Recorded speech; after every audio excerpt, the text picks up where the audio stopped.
Continuando o nosso papo com o Aderaldo Gentil, vamos apresentar uma faceta que a gente pouco divulga da área empresarial do Aderaldo, que é a área de agro. Então, fale um pouco como é que você entrou nesse setor, como é que está o mercado brasileiro do agronegócio. A gente sabe que a grande massa de negócio é no Centro-Oeste. E sabemos também que o etanol, que é um dos principais combustíveis do nosso Brasil, hoje em dia faz parte muito grande do movimento do agro. Muito bem. Antônio José e telespectadores, né? Não sei se a gente internautas, né? É muito interessante porque assim, eu sempre trabalhei com desenvolvimento de novos negócios. Eu fui procurado por uma empresa de São Paulo para resolver alguns dificuldades que ele estava tendo com uma indústria aqui no Ceará, e uma indústria que tem um produto voltado para o agronegócio. Até então você nunca tinha se envolvido com agro? Não, nunca tinha me envolvido no agro, a não ser nascer dentro do agro. Né? Lá no interior de São Paulo, no interior de São Paulo, eu trabalhei até os 22 anos dentro...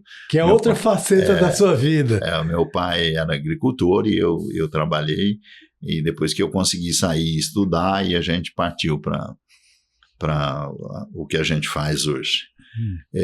Mas eu fui convidado por esse empresário de São Paulo, uma empresa muito grande que foi do Grupo Votorantim, para resolver as dificuldades que ele estava tendo aqui com a indústria no Ceará, na Bahia.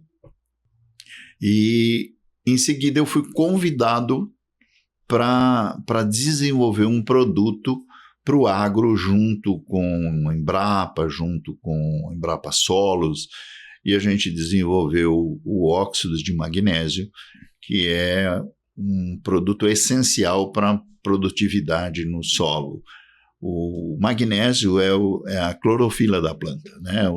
É como se fosse o nosso sangue. O magnésio é importantíssimo dentro do setor do agro, na produtividade de tudo, desde qualquer produto agrícola. Desde o pasto, né? E até para a parte animal também? Até para a parte animal, a cana-de-açúcar, o trigo, o soja, o milho, o sorgo, o arroz, né? O feijão. Então, o produto que a gente chegou, balanceando uma experiência aí de 4, 5 anos, a gente conseguiu chegar num produto ideal para o agro, para fertilizar o solo e os nossos solos no Nordeste, eles são solos latosos, né? Puxado muito para o solo arenoso. Nós temos pouco solo argiloso e o solo arenoso ele tem uma necessidade de ser fertilizado. A produtividade alcançada no agronegócio é algo que foi desenvolvido pelos gaúchos, né? Na Bahia, começando pela Bahia e depois se estendeu para o Maranhão. De Barreira, né? Isso, Barreira, Luiz Eduardo Magalhães, que chamava Formosa, né? Hoje Luiz Eduardo Magalhães, aliás, uma região belíssima, né? Então, o centro-oeste baiano, que é onde está o foco da produtividade de solo, trigo, milho, feijão. Lá e o sul do Piauí, não é isso? Aí se estendeu o que se chama hoje de Mato Piba. Que pega o Maranhão também. Pega, né? O Maranhão, pega a Bahia, começa Maranhão, né? Tocantins, Bahia e Piauí. Os 4 estados. Os 4 estados, que é onde tem aí a grande produção de soja e milho. Os 2 produtos principais, né? O soja mais que o milho, porque existe assim, as pesquisas, quem são os maiores produtores mundiais desses produtos, né? O maior produtor de milho no mundo é os Estados Unidos. Tanto é que os Estados Unidos ele produz o álcool, o nosso etanol do milho. E o Brasil importa. Muito do álcool que a gente consome aqui do Nordeste é importado dos Estados Unidos. Também é por causa do milho. E nós temos o etanol da cana. Mas da soja não, né? A soja não produz etanol. A soja o Brasil é o maior produtor mas não mundo. Produz etanol. Não. A soja produz óleo, farelo de soja, que eu sei que usa no biodiesel, né? No biodiesel sim, mas aí é um produto caro, não conseguiu se desenvolver. É mais caro do que o diesel. Sim, sem dúvida. E essa aí é uma área prejudicial, viu?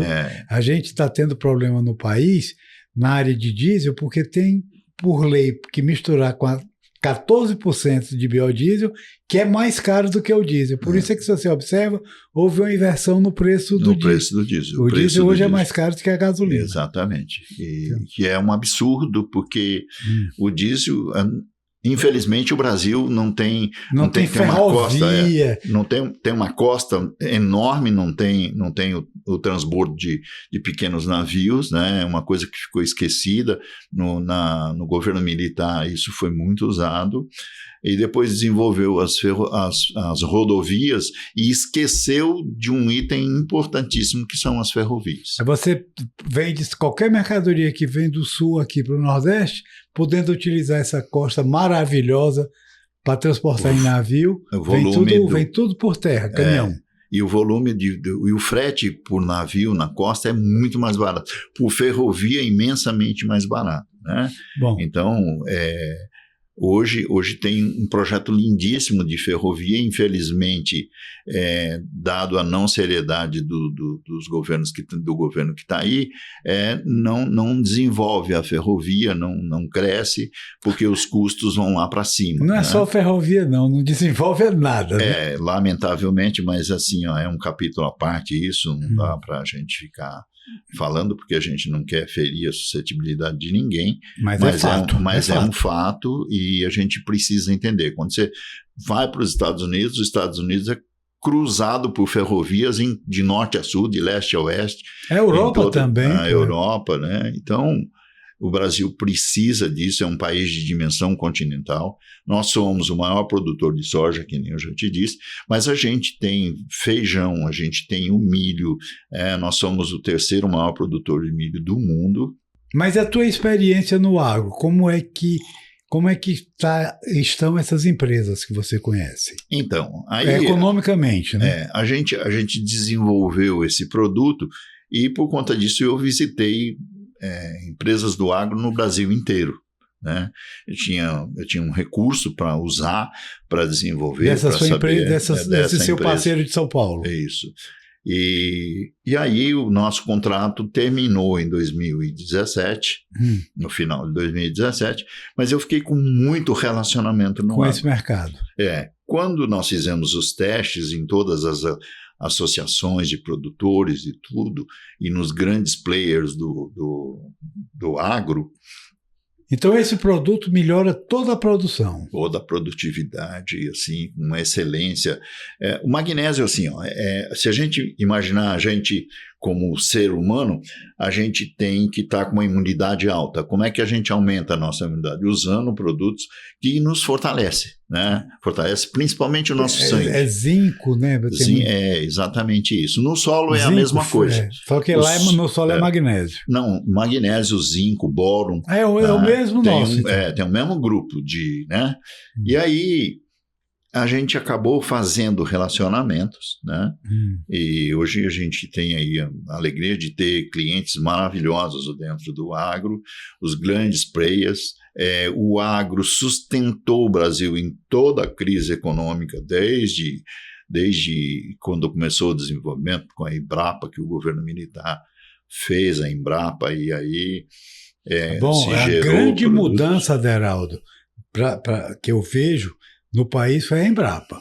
Sim. A Embrapa é uma empresa brasileira de pesquisa agropecuária. Isso. Então isso foi na década de 70, que é o grande impulso do ministro Alisson Paulinelli. Exatamente. Inclusive foi cotado para prêmio Nobel, por quê? Por causa dessa grande impulso que ele deu para a economia mundial vinda do agro. Ele era um visionário, né, e entendeu que precisaria fazer o desenvolvimento. Nós somos um país de dimensão continental com muita terra. Então a gente pega o sudoeste baiano, que é um grande produtor de milho, soja e algodão e até trigo, né? Tem um dos grandes produtores de trigo. O trigo produzido na Bahia é de uma qualidade fantástica. Então isso trouxe o desenvolvimento, e aí quando os testes que a gente fez dentro dessas empresas, desses players do agro, começaram a dar resultado, o pessoal começou a me procurar. E aí eu falei para eles, olha, o meu contrato terminou na empresa, Poxa, Aderaldo, mas a gente queria conversar com você, a gente já conhece você, você nunca teve ninguém da empresa aqui, sempre foi você, né? E a gente queria tratar isso com você. Aí eu liguei, como eu tenho amizade com o presidente da empresa, com os diretores, liguei para eles, ele falou, Aderaldo, a gente ativa o teu contrato já, continua. Aí tu continuaste. E aí eu continuei, assim, tenho alegria hoje de estar...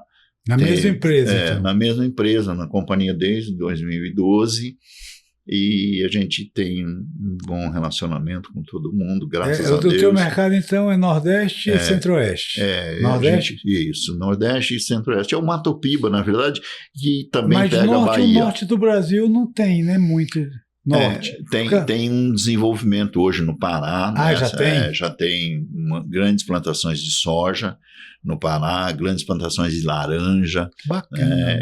Tem pimenta, tem muito produto no Pará, muito interessante. E eu vejo também o Nordeste mudando, né? Você pega ali a região de Petrolina, eu tive lá recentemente, eu fiquei impressionado. Encantador aqui. Ali eu fiquei impressionado.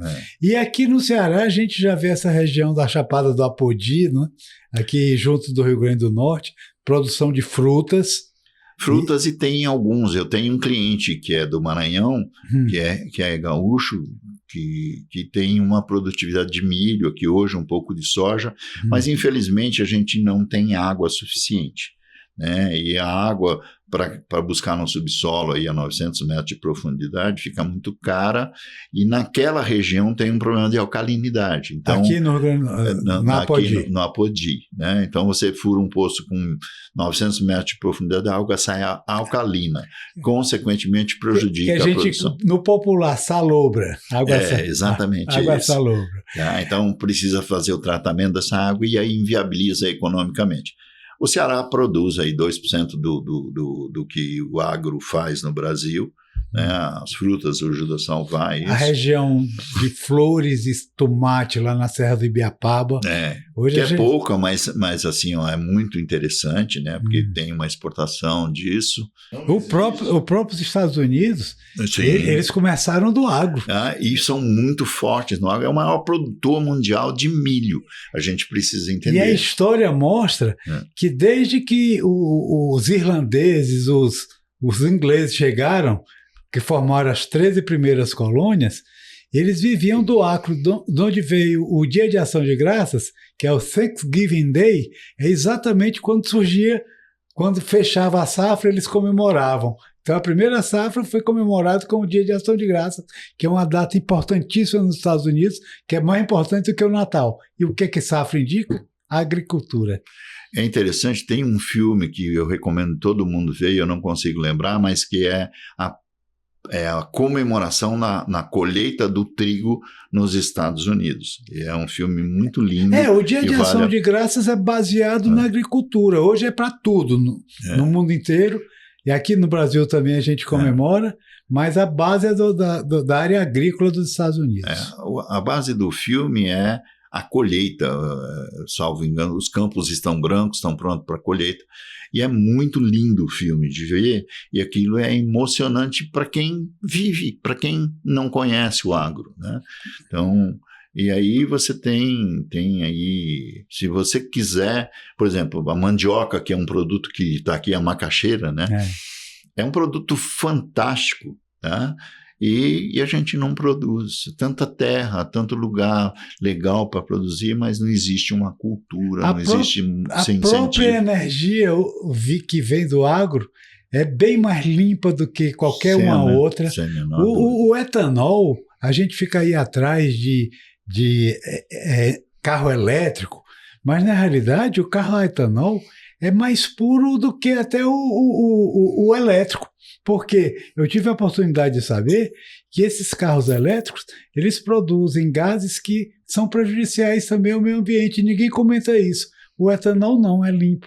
Então, mais uma vez, o agro traz para a população um produto limpo. Aderaldo. A minha formação é Ciências Sociais e Política, mas eu tenho uma pós-graduação em Comércio Internacional, que sempre foi uma área que a gente atuou e atua até hoje. A maior estupidez do governo brasileiro hoje é comprar produto da China. desenvolveu a indústria chinesa à base da escravidão na China e ergueu os impostos do trabalhador local, que inviabiliza a produção dentro do Brasil. E aí compra, me perdoe aí quem tem, compra essas porcarias desses carros chineses elétricos, que vai ser uma bomba e daqui a pouco ninguém vai comprar esse negócio. Ninguém vai ter para quem vender. É igual os carros russos quando vieram para cá, os Lada. Lada, né? Esse BYD, isso não devia... é o novo Lada. Não só ele, né? Não só ele, são vários. Mas me perdoe quem tem, não é maldade isso aqui. Então, Aderaldo, o nosso tempo já está longo, vamos ter conversa. Não, mas vamos ter no futuro. A gente um dia marca novamente. Acho que a gente conseguiu esclarecer muita população com relação ao agro, porque, na realidade, a gente só vê aquela propaganda das emissoras dizer não sei o que é agro, mas não diz o que é agro. A pessoa ouve, mas não sabe o que é. Essa é a realidade que você mostrou. Tem uma mensagem agora para nós que somos do setor de combustíveis e o que é que você pode trazer, para o nosso consumidor, o nosso revendedor. O grande consumidor do diesel começa no agro. Tá? São máquinas, implementos, caminhões, tratores, que são movidos a diesel, as bombas que está longe do setor. E assim, sem a revenda de combustível, sem os revendedores que são assim, sofredores, eu diria, né? E são lutadores para o desenvolvimento econômico, o governo precisaria voltar o olho e falar, não, tem que cortar impostos desse setor, tem que fazer o setor desenvolver para a economia crescer, não fazer o que estão fazendo, taxando, sobretaxando, né? Então, revendedor de combustível, distribuidor de combustível, vá uma luta e não deixe a economia brasileira morrer. Valeu, Aderaldo. Um abraço, muito obrigado por sua participação no PostoCast do Sindiposto Ceará. Eu é que agradeço, Antônio José, agradeço toda a diretoria do Sindipostos e que vocês sejam valentes e corajosos, porque vai dar certo. Amém. Amém.